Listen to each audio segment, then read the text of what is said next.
গোপাল সে যে 6 বছরের শিশু সন্তান নবী মুহাম্মদ আর মায়ের কোলে বসে আছে ওই যেন সোনার চাঁদ ও হালিমা আয়না ছুটে নিয়ে মুহাম্মদ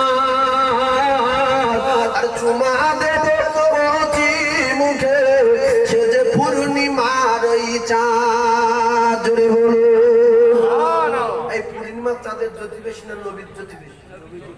পূর্ণিমার চাঁদের দাম বেশি না আমাদের দাম বেশি? আরে বলে চাঁদের চেয়ে আমাদের দাম বেশি। চাঁদ কার সৃষ্টি?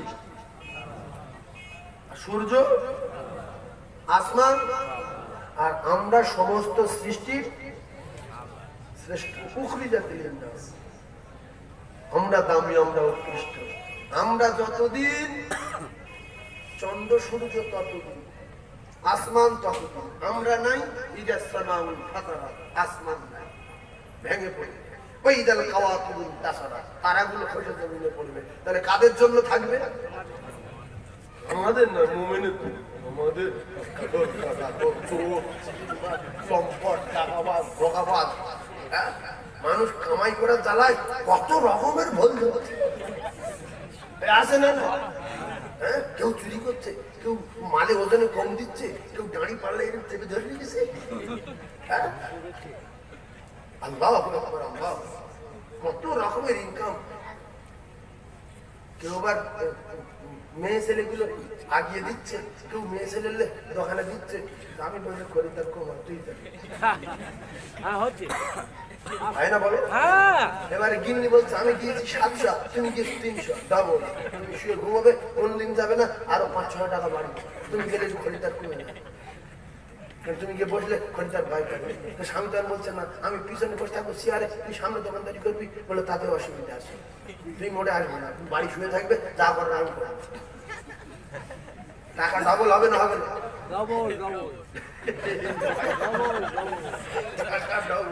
দোকানে আসতে হবে না। হ্যাঁ, আল্লাহ কিছু কিছু মুসলমান টাকা ইনকাম করার জ্বালায় দোকানে খালার টিভি দেখে, টিভি দেখ, ওই নেশায় আয় আর মাল খাওয়া। হলো যে আল্লাহ দোকানদারের দোকান খরিদ্দার দেয় না, আল্লাহ ব্যবসায় বরকত দেয় না, যা দেয় টিভি দেয়। এ টাকা রহমতের না গজবের? 1 টাকায় যদি আল্লাহ রহমত থাকে, 100 কোটি টাকা যদি গজবের হয়, 1 টাকার ক্ষমতা বেশি। যদি বলুন রাসূলুল্লাহর ঘরে 2 পিস রুটি রে, আল্লাহর নবীর কয়েকদিন খাওয়া না। মা আয়েশা 2 পিস রুটি করেছে, হঠাৎ একটা ভিখিরি, 2টো মেয়ে ছেলে ফকির এসে বলতে মা আয়েশা রে, ও মা আয়েশা সিদ্দিকা, আমার দুজনের খাওয়ার দরকার নাই। যদি যদি বাড়িতে দেওয়ার মতো কিছু থাকে, যদি বাড়িতে রুটি থাকে, আমাদের দুজনের 2টো বাচ্চা মারা যাবে মা, জলদি করে দাও মা। ও মা, ফাতেমার দলের সাবিনা, হালিমা, আয়েশা, খাদিজা, ও মায়ের দলেরা রে, মা আয়েশা সিদ্দিকা আমাদের মতো হেবো ধেবো বাড়ির মেয়ে না। পৃথিবীর 1 নাম্বার জান্নাতে, দুনিয়ার 1 নাম্বার ইমানদারের কলিজার টুকরি আয়েশা। একদিন মদিনার চত্বরে আল্লাহ নবী সাহাবারা আলোচনা করছিলেন, এখন ওমর রাদিয়াল্লাহু তাআলা নেকি বেশি না আল্লাহর নবীর সাহাবী আবু বকরের নেকি বেশি? এই কথা আলোচনা চলছে, আলোচনা চলছে, আলোচনা চলছে। হঠাৎ করে ওমর ফারুক রাদিয়াল্লাহু তাআলা আসলেন, বলছে কি আলোচনা হচ্ছে? সত্য কথা বলতে হবে, সাহাবারা মিথ্যা কথা বলে না। বলছে হুজুর গো, আপনার নেকি বেশি না আবু বকরের নেকি বেশি? সিদ্দিক আকবরের কথা শুনে ওমর ফারুক বললেন, আমার টোটাল বংশের নেকি যদি একদিকে করা হয়, ওমর হযরতে আবু বকরের 1 রাতের সমান হবে না। করে বলুন সুবহানাল্লাহ। ও মুসলমানেরা, ও যুবকেরা, জওয়ানেরা, সেই আবু বকর সিদ্দিকের কলিজার টুকরি ভাবলেন, আমি আমার স্বামীকে বুঝিয়ে নেব, আমি আমার স্বামীকে মানিয়ে নেব, আমার স্বামীকে না হয় আজকের একটু সবজি খেতে দেব, কিন্তু এই দুজনের দুটো বাচ্চা বেঁচে যায়। যেই রুটি দিয়ে দিলেন, ক্ষুধার্ত নবী বাড়ি প্রবেশ করলেন। আর যে বর্তনে যে খানজায় রুটি রাখা থাকে, রুটি রাখা ছিল, রাসূল পাক আসার সঙ্গে সঙ্গে ওই খানজায় বসে রুটি খেতে লাগলো। মা আয়েশা সিদ্দিকা দেখে অবাক, ইয়া রাসূলুল্লাহ কি খান? আল্লাহ রাসূল বললেন, আয়েশা তুমি যা রেখেছো তাই খাচ্ছি। মা আয়েশা দৌড়ে এসে দেখছে যে রুটি ভর্তি, খানজা পুরো রুটি ভর্তি, রুটি ঠাসা আর সব মাখন লাগানো। বলছে, ইয়া রাসূলুল্লাহ এই আটা তো আমার বাড়ি নাই, মাখন কোথায় পাবো? এ রুটি কোথা থেকে আসলো, কে দিল? রাসূল বলে, আয়েশা রে, তুমি যখন দান করেছো আমার আল্লাহর সঙ্গে সঙ্গে খুশিতে ভাগে ভাগ হয়ে গিয়ে জিবরিল মারফতে জান্নাত থেকে রুটি নিয়ে মাখন মাখিয়ে আমার খানজায় ভরিয়ে দিয়ে গেছে। আরো জোরে বলুন সুবহানাল্লাহ। ও কলিজার টুকরা ভাই, ও যুবকেরা জানেনা, আজকাল রাসূলের হাদিস 3 ভাগ মুসলমান মানে না, আল্লাহর কোরআন বিশ্বাস করে না। এরা শুধু পেট ভরবে কি করে, জম্মের খাওয়া খাবো কি করে, এরা বাঘের রূপ জানোয়ারের রূপ ধারণ করছে। কি করলে দুটো খাওয়া যায়?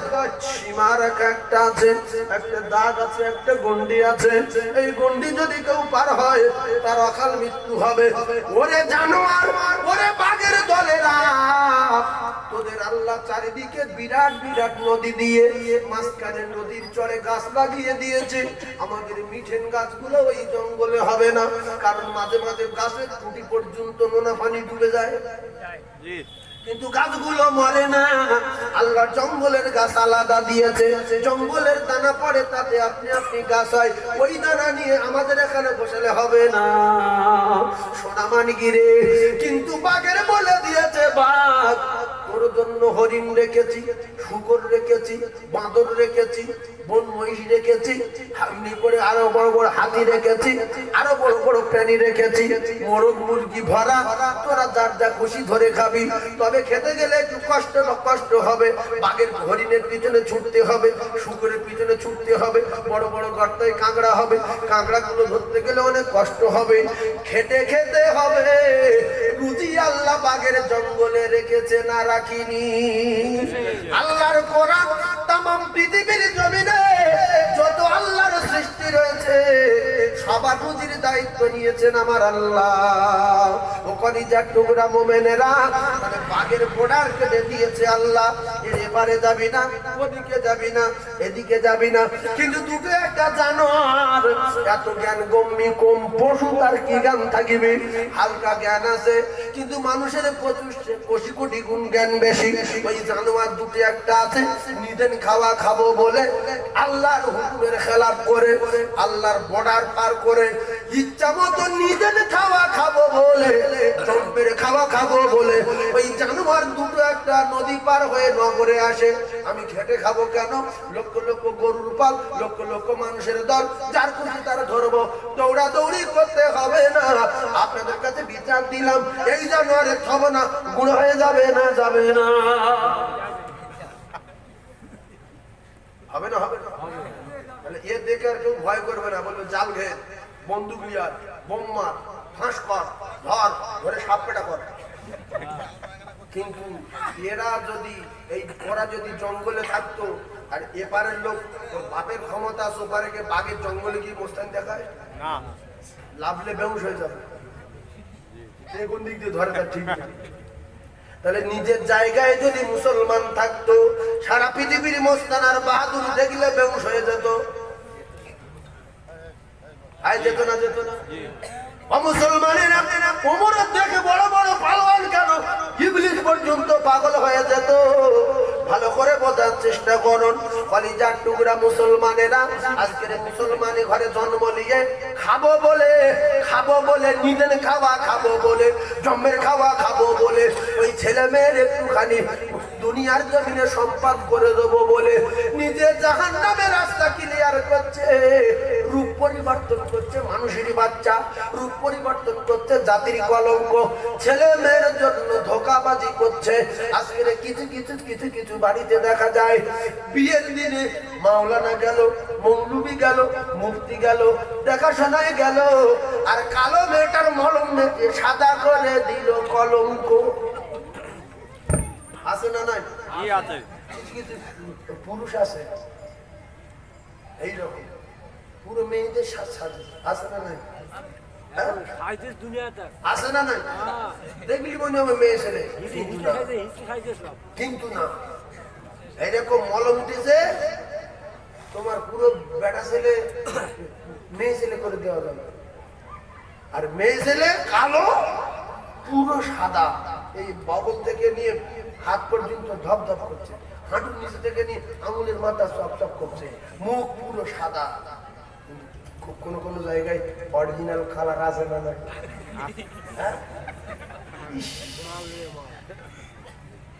এই চ্যানেলে কথাগুলো উঠছে, আমার বন্ধু নবীর মেম্বারে বলছে, আমার বন্ধু মাওলানা তার ছেলের বিয়ে দিয়েছে, সকালবেলা দুপুরে বিয়ে হয়ে গেছে, বিকালে বাড়ি এসছে, দুদিন ছিল, দুদিন পরে এখন এই 9 দিন পর গিয়ে তো স্বামী স্ত্রী দেখা হয়, তো দেখি আমি একটু চাই গিয়ে ঘরের ভিতরে গিয়ে বসে দেখছি যে 2-3টে কালার বেরিয়ে গেছে, মানে প্রথম দিন মলম মেখেছিল, আস্তে আস্তে অ্যাকশন কেটে যাচ্ছে, ও সঙ্গে সঙ্গে বেরিয়ে এসছে, এসে বলছে 2-3 রকম খুব ধার্মিক হচ্ছে, কি রকম মাথা একরকম কি বলছে সে কি, ওর মা এসে দেখলো, পুরো চেক করলো যে হ্যাঁ হাতের কবজি থেকে এই পর্যন্ত পুরো ঝকঝক করছে, মুখ ফ্রেশ, কিন্তু মেয়ে ছেলে চেক করছে কালারের পাল্টাচ্ছে, জেনের বাচ্চা নাকি বলে দেখলে যে না, শাশুড়ি বললো সত্য কথা বল, ব্যাপার কি? বলছে 10-12 হাজার টাকা দিয়ে বিউটি পার্লার থেকে পাটি তুলে নিয়ে এসে আমার সাজিয়ে এরকম দেখাশোনা দেখিয়েছিল, আর বিয়ের দিনে হালকা একটু মেকআপ করে দিয়েছিল, এখানে ফাটকে গেছে, কি করবে? সঙ্গে সঙ্গে ওই ছেলেটার মা বাপের কাছে বলেছে, বাপ বলছে বাপের খবর দে, ওর বাপ আসলো, বলছে সেট করে তা লাগলে বিদ্যুৎ গতিতে বেরিয়ে পড়ে, এই কালো হোক নীলো হোক আল্লাহর গঠন যা দেশ ওইভাবে থাকবি, তুই ঘুঘু বাজি করবি কেন?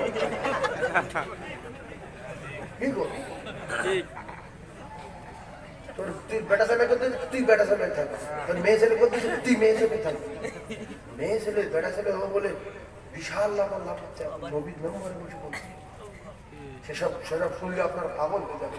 আল্লাহ সঠিক জ্ঞান দেন। তবে ছেলে মেয়ের ভবিষ্যৎ করার জন্য যে কাঁচা করি কাজ কারবার, নেশাখোর বব্বর, আল্লাহর কসম পৃথিবীর কোন ছেলে মেয়ের ভবিষ্যতের মালিক মা বাপ না, প্রত্যেকটা ছেলে মেয়ের ভবিষ্যতের মালিক যিনি, ছেলে মেয়ের বাপের ভবিষ্যতের মালিক তিনি, তিনি হলেন আমার আল্লাহ। জোরে বলুন আল্লাহ। আল্লাহ আল্লাহ কি বলেছে? তোমার ছেলের দোকান কিনে দিতে হবে, তাহলে কবে আগে চামড়া উড়ে যাবে না? তোমার ছেলে দূর ভিতরে জায়গা কিনে দিতে হবে, নাহলে কবরে আসলে চামড়া উড়ে যাবে, বলেছে? তাহলে যারা ফকির কালো দেখেন, গরিবের সন্তান বেশি, একটা গরিব মানুষ হাত কাটার উপরে একটা ঘর, তাতে 16টা ছেলে 13টা মেয়ে, খাওয়ানি দাওয়ানি মন খারাপ, ওইভাবে স্বামী স্ত্রী তোমার মিলন হয়েছে, আর ওইভাবে বাচ্চা হয়েছে আমার 25-30টা, যা করে আল্লাহ। এইবার 30-35টা ছেলে মেয়ে বুড়ো হঠাৎ করে, কারোর এক কাটা জমি কিনে দেয়নি, কারোর মানুষের ভর্তি করতে পারিনি, কারোর খাওয়া দাওয়া দিতে পারিনি, বুড়ো মরে গেছে। আল্লাহ কি বুড়ো ধরবে যে একদিন ছেলে তৈরি করি জমি কিনি কেন বলো? ছেলে কারোর বাপ তৈরি করতে পারে না, ছেলে তৈরি করে কে? আল্লাহ সব তৈরি করে রেখেছে। আল্লাহ তার উপরে রাজি হয়, খুশি হয়, আল্লাহ তার সন্তান দেয়। কথা ঠিক না? আল্লাহর কসম ওই বুড়োর পরীক্ষা তুলে নেন, হ্যাঁ ছেলে তৈরি করেছো, হক আছে, ছেলেটার ভালো নাম রাখো। আর আল্লাহ রসুলের কথা মতো প্রথমে তোমরা দিন শেখাও, প্রথমে দিন শেখাও, তারপরে এমএ করাও, বিএড করাও, লন্ডনে পড়াও, জৈবিক করো, প্লেন কিনে দাও, শরীয়তে সমাজে কোনো বাধা নেই। দুটো একটা বব্বর মার্কা মুসলমান আছে, মৌলবীরা শুধু বলে মাদ্রাসা দাও, মাদ্রাসা দাও, মাদ্রাসা। তোমার বাপের জন্ম হতো না যদি আল্লাহ রসুলকে না তৈরি করতেন। সেই রসুল প্রথমে বলেছে পৃথিবীর 1 নম্বর গাড়ি ইমাম মুসলিম মুআল্লিমান, তামাম মানবের শিক্ষক হয় সেই রাসূল বলেছে প্রথমে তোমাদের ছেলেদের ধর্ম শেখাও, দিন শেখাও। তুমি মুচিয়ে মেথর মুক্ত ভরায় না খ্রিস্টান, বাগদি না দেওর না মুসলমান, তোমার সন্তানকে বুঝিয়ে দেওয়ার দায়িত্ব তোমার। কাঁড়ি বেলি খাবে না বন বিড়াল খাবে, কুকুর খাবে না শুকর খাবে, না জ্যান্ত ছাগল জবাই করে খাবে, এটা বাপ-মা শিখিয়ে দিতে হবে। একদল বাপ-মা আছে তারা তাদের ছেলে ধরে নিয়ে কাঁড়ি বিড়ালি খাওয়াচ্ছে, ঘুমাটকেল খাওয়াচ্ছে, সাপ খাওয়াচ্ছে, ইঁদুর খাওয়াচ্ছে। আমরা আমাদের ছেলে মেয়ের জন্ম দিয়েছি, আমাদের বোঝাতে হবে কোরআনে মানা এগুলো খাওয়া যাবে না, কোরআন শরীফ শিখো, হাদিসে মানা এগুলো খাওয়া যাবে না। তাহলে সেইগুলো শিখতে গেলে রাসূলুল্লাহ বলেছে প্রথমে তালাবুল ইলম ফারিদাতুন আলা কুল্লি মুসলিম, প্রত্যেকটা মুসলমান বেটা ছেলে এবং মেয়ে ছেলেকে প্রথমে দ্বীন শেখাতে হবে। তারপরে হালাহালা বুঝে নেবে, ওযু বুঝে নেবে, নামাজ বুঝে নেবে, গোসল বুঝে নেবে, কবর বুঝে নেবে, হাসর বুঝে নেবে, বাপ-মার পাওয়ার বুঝে নেবে। তারপরেও আস্তে আস্তে সামনে আগিয়ে যাবে। ইংরেজি শিখতে হবে, হিন্দি শিখতে হবে, উর্দু শিখতে হবে, আরবি শিখতে হবে, সব শিখবে। প্রথমে কি শিখবে? রাসূলুল্লাহ পৃথিবীর 1 নম্বর জ্ঞানী, কথা ঠিক না ভুল? জোরে বলেন ঠিক না ভুল? যারা বলে মাদ্রাসা ছেড়ে দিলে জীবন নষ্ট হয়, এরা যখন এমএ করে বিএড করে লন্ডন থেকে ফিরে এসে এই 2 বছরের নেলোর পিছনে ইক্তেদা দেয়, তখন এদের ভাবা উচিত আমি পড়েছি 25 বছর আর নেলো 2 বছর, আর নেলোর পিছনে কান ধরে হ্যাঁট করে হচ্ছে আমার। কথা ঠিক না ভুল? 40টা ডাক্তার যদি আসে আর 2 বছর মাদ্রাসা করে কোরআনের হাফেজ হয়েছে, নেলোর বেটা পেল, সে খতম তারাবি পড়াচ্ছে, আর MA pass, BA pass, London, Japan, German, Vellore, চীন সব এসে এর পিছনে কান ধরে দেখে গেছে। আল্লাহ বলছে নেলো যদি ঘাড় ভরা তবে তোরা ঘাড় ভরি, নেলোর আগে কিচ্ছু করা যাবে না। নেলো যখন হাঁটাবে সবার হাঁটাবে, যদি না হাঁটো তোর কপালে আগুন লাগবে। কথা ঠিক না ভুল? এখন ইমাম হয়েছে ভিখিরির বাচ্চা, এ যদি রুকুই না যায়, ওরা যদি বলে আমরা লন্ডন থেকে পড়েছি আমরা আগে যাবো, নামাজ হবে না? আজ এত দেরি হচ্ছে, মনে দিয়ে আমরা সালাম ফিরে দিই, আসসালামু আলাইকুম, নামাজ হবে? আল্লাহর বিধান, নেলো যা করবে তোমাদের তাই করতে হবে। নেলোর আগে কিচ্ছু যদি করেছো নামাজ হবে না, হবে না, হবে না, হবে না। এটাও কিতাব এসছে, কেউ যদি ওই ইমামকে পিছন দিকে দিয়ে মোটামুটি সাউন্ড দিয়ে আওয়াজ দিয়ে এ করে কেরাত ছোট, নামাজ ছোট, বা দোয়া পড়া হয়ে গেছে, দোয়া আত্মায়াত পড়া হয়ে গেছে, সালাম ফিরানো ইমাম এরকম করলে তার নামাজ ভেঙে যাবে, ভেঙে যাবে, ভেঙে যাবে। বাদশা, ও বাদশা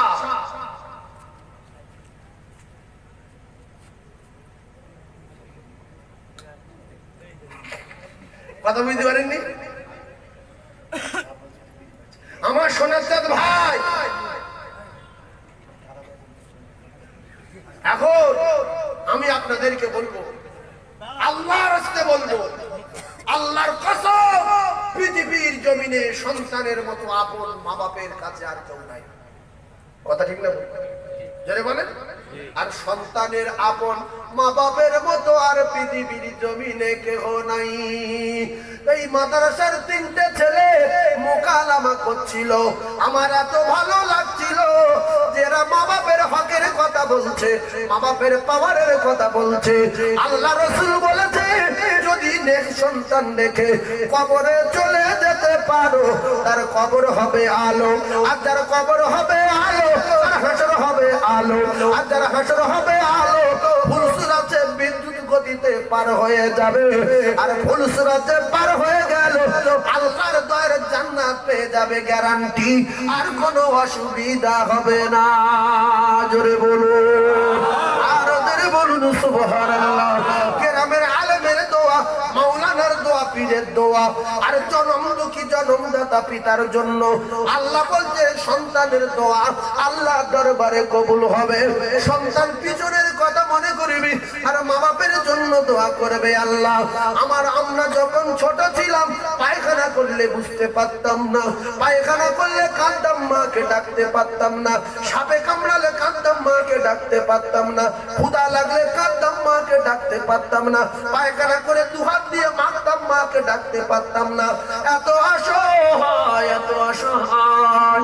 আমার আল্লাহ বলে বান্দা তোর মা বাপ এত অসহায়, তোর মায়ের কবরে আগুন জ্বালিয়ে দিলে কারো ডাকতে পারে না, তোর বাপের কবরে বিষধর সাপ 99টা দিলে কারো বলতে পারে না, তোর বাপের কবরে আগুন জ্বালিয়ে দিলে কারো বলতে পারে না, শুধু কাঁদে। ছোট ছোটবেলা তোরা যেরকম ছিলিস, তাই আল্লাহ বললেন তোরা ছোটবেলার কথা মনে কর, আর তোর মা বাবা তো অসহায়, তোর মা বাপের জন্য দোয়া কর। আমি আল্লাহ পাক সন্তানের দোয়ার ওসিলায় মা বাপের কবরে আযাব নাজাত দিয়ে দেব। রব্বির হামহুমা কামা রাব্বায়ানি সগীরা। জোরে বলুন সুবহানাল্লাহ, আরেকবার জোরে বলুন সুবহানাল্লাহ। আজকের দুনিয়ার জমিনে মাদ্রাসাগুলো যদি শেষ হয়ে যায়, মাদ্রাসাগুলো যদি বন্ধ হয়ে যায়, মাদ্রাসাগুলো যদি বন্ধ হয়ে যায়, কোথায় পাবেন মাওলানা, কোথায় পাবেন মুফতি, কোথায় পাবেন হাফেজ, কোথায় পাবেন কারি? কারণ এই মাদ্রাসা হলো মুসলমানের ছেলেরা রাসূলুল্লাহর ঘর, আর মসজিদ হলো আমার আল্লাহ পাকের ঘর। ওই মসজিদে গিয়ে নামাজ পড়বেন, সূরা ফাতিহা জানতে হবে, 4টে সূরা জানতে হবে, আর অনেক কিছু জানতে হবে। আর যদি এগুলো যদি না জানেন, তাহলে মসজিদে গিয়ে কি গজল বললে নামাজ হবে?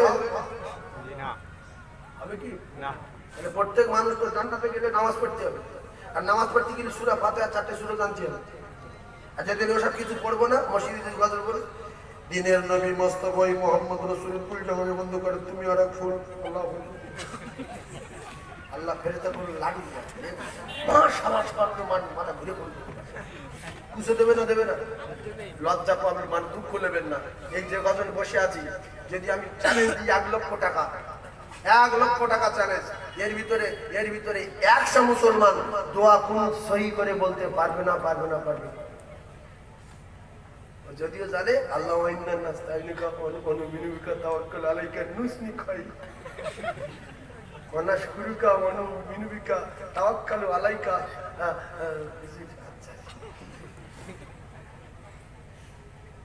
ওই হালাতে নামাজ পড়ছে না, পড়ে না, পড়ার মতো বড় আল্লাহুম্মা ইন্না নাস্তাঈনুকা ওয়া নাস্তাগফিরুকা ওয়া নু'মিনু বিকা ওয়া নাতাওয়াক্কালু আলাইকা ওয়া নুসনি আলাইকাল খায়র ওয়া নাশকুরুকা ওয়া লা নাগফিরুকা ওয়া নাখলাউ ওয়া নাতরুকু মান ইয়াফজুরুকা। আল্লাহুম্মা ইয়্যাকা না'বুদু ওয়া লাকা নুসাল্লি ওয়া নাসজুদু ওয়া ইলাইকা নাসআ ওয়া নাহফিদু ওয়া নারজু রাহমাতাকা ইন্না আযাবাকা ওয়া নাখশা আযাবাকা বিল কুফফারি মুলহিক। বাবার পাটা বিসমিল্লাহ জানা, বিসমিল্লাহ হে রহমান নিরহিম কোরআন শরীফে লেখা আছে। হ্যাঁ, ইয়া কানা ভদ ওয়াইয়া কানাস্তাইন, মার মাথায় বাড়ি দাও। হ্যাঁ, এই কোরআন শরীফ ভদ আছে? হ্যাঁ, কোরআন পড়লে গাড়ি দাঁড়িয়ে যাবে, মানুষ দাঁড়িয়ে যাবে, কাফের ছুটে আসবে। আল্লাহু আকবার, আল্লাহু আকবার। আমি একটু আগে বলছিলাম একটা জলসায় যে মদিনার মসজিদে তারাবি হয়, সময় লাগে 2 ঘন্টা। এই ক ঘন্টা? 2 ঘন্টা খতম তারাবি। আল্লাহ আমার পড়িয়েছে মদিনার মসজিদের খতম তারাবি, 2 ঘন্টা টাইম লাগে খতম তারাবি। আর আমাদের এলাকায় তারাবি পড়ায় কোরআনের দুশমন, জাতির কলঙ্ক। যেখানে খতম তারাবি হবে সেই গ্রামের লোক 3 ভাগ মসজিদ ছেড়ে অন্য গ্রামে যাবে। আমার মতো লোক কোরআন শুনবো, আমি জাতের কলঙ্ক। কোথায় সূরা তারাবি হচ্ছে দেখ, আমি কোরআন শোনার লোক না, সে বংশে জন্ম আমার হয়নি। এই কথা ঠিক না বলবো? খতম তারাবি পড়লে রাগ। একটা খতম তারাবি রমজানে যদি আপনার কানে পড়ে, 70টা কোরআন খতম নামাজের ভিতরে শুনলে যে সব, সেই সব আল্লাহ তাআলা নামায় আমলে লিখে। জোরে বলুন সুবহানাল্লাহ, আরো জোরে বলুন সুবহানাল্লাহ। খতম তারাবি বন্ধ হয়ে গেল মুসলমানের জন্য। 5 জন লোক বলছে খতম তারাবি হোক জীবনে, বহুদিন থেকে শুনিনি কোরআন নামাজে হালাতে। বলছে না, তাহলে এই মসজিদে আসবে। কিসের নামাজ? তুই কি কোরআন বিরোধী? কাফের ছুটে আসতো কোরআন শুনতে, কাফের। আবু জাহেল ছুটে আসতো না, আসতো না? মুসলমান এখানে জন্ম নিয়ে কোরআন শোনে না। আল্লাহু আকবার, আল্লাহু আকবার। খতম তারাবি উঠে গেল যে মসজিদে সূরা তারাবি, আল্লাহু আকবার, আলহামদুলিল্লাহ, ভাইমান দুআলিফ কুল আল্লাহু কুবহানাত, আল্লাহু আকবার, সামিআল্লাহু লিমান, সালামু আলাইকুম, সালামু আলাইকুম, সুবহানাল মুলকি, রব্বুল আলামিন, আল্লাহু আকবার, লা ইলাহা ইল্লাল্লাহ মুহাম্মাদুর রাসূলুল্লাহ। এই নামাজ হলো নাকি? 20 রাকাত নামাজ 20 মিনিট। এতে আল্লাহর রহমত আসবে না গজব আসবে? জোরে বলেন। কি বলছে কিচ্ছু বলা যায় না। আর মদিনার মসজিদে তারাবি, আলহামদুলিল্লাহি রাব্বিল আলামিন আর রহমানির রহিম মালিক ইয়াউমিদ্দিন ইয়্যাকা نعبد وإياك نستعين اهدنا الصراط المستقيم صراط الذين أنعمت عليهم غير المغضوب عليهم ولا الضالين آمين বলে দমলে